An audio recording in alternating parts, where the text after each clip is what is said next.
Şeref. Sağ olun. Nasılsınız? Efendim hoş geldiniz. Buyurun. Nasılsınız? Hoş geldiniz. İyisiniz inşallah. Sağ olun. Siz nasılsınız?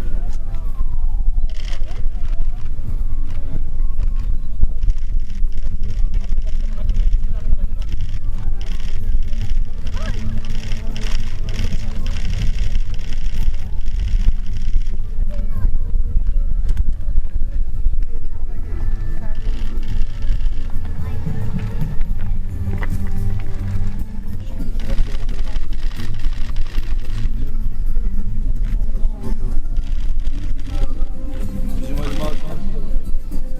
Öyle mi? Gel Ali Mahmut.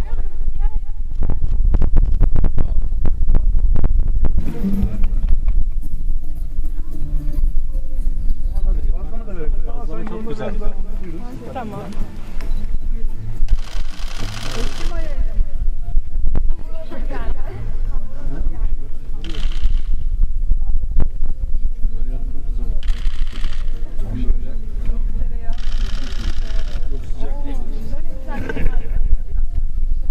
Güzel. Şimdi orada. Önce kayıt edeceksiniz. Evet, verelim bir kaydı. Kameralar başlayalım mı? Siz söyleyin ben Kayıtlamanızı ileteceğim.